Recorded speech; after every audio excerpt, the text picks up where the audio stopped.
खरं तर निवडणूक राज्य निवडणूक आयोगाने जे घोळ घातले आहेत अनाकलनीय आहे. शेवटच्या दिवशी निवडणुका रद्द करणे हे इतिहासातलं पहिलं उदाहरण आहे. राज्य निवडणूक आयोगाने जे काही निर्णय घ्यायला पाहिजे होते ते 23 तारखेला घ्यायला पाहिजे होते. पण वेळेवर निवडणुका रद्द करून जे या ठिकाणी जो एक जनतेची नाराजी आणि जनतेच्या मनात संभ्रम निर्माण केले आहे ते तर योग्य नाही आहे.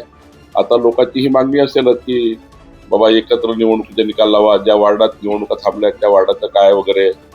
पण ठीक आहे, आता राज्य निवडणूक आयोग आणि कोर्ट याच्यामध्ये योग्य निर्णय करेल.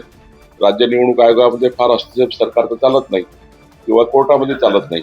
त्यामुळे कोर्ट आणि राज्य निवडणूक आयोग त्या ठिकाणी कोर्ट समजा पिटिशन झाली असेल तर कोर्ट राज्य निवडणूक आयोगाला विचारेल. मला वाटतं सरकारचा फार याच्यामध्ये भाग नाहीये. अमेरिकन संसदेत सध्या एक्स्टर्न फाईल्स या कागदपत्रांचा मुद्दा घातला. त्यालाच धरून माजी मुख्यमंत्री पृथ्वीराज चव्हाण यांनी दावा केलेला आहे की पंतप्रधान पदावरून मोदी एका महिन्यात होतील आणि मराठी माणूस हा पंतप्रधान पदावर देईल.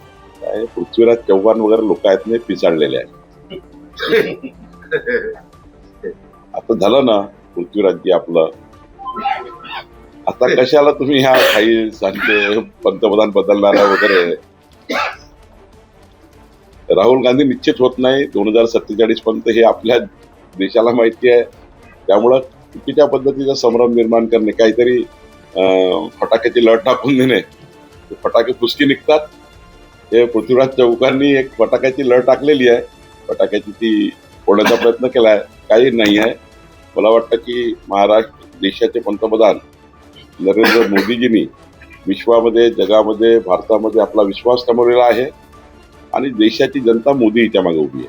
रत्नाकर गुट्ट्यांनी अतिशय गंभीर आरोप धनंजय मुंडेंवर केले. परभणी परळी जेवढी हत्या झाल्या त्याच्या मागे धनंजय मुंडेंचं धन्य आहे.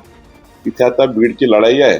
आपसात कोणाला कोण काय बोलतं हे त्यांनाच माहिती, मला काही माहिती नाही. बुलढाण्यामध्ये 2 मतदार बोगस पद्धतीने मतदान करण्यासाठी गेले होते. त्यांची नावं नसताना त्यांना पोलिसांनी पकडलेलं आहे. कुठेतरी अशा पद्धतीचे प्रकार रोखल्या गेलेले आहे. मात्र असे अनेक काँग्रेसनी पण आरोप केले त्याच्यावर. यावेळेस आम्ही राज्य निवडणूक आयोगाला विनंती केली, पत्राने विनंती केली आणि पोलिसांना विनंती केली की खोटे मतदान होऊ नये.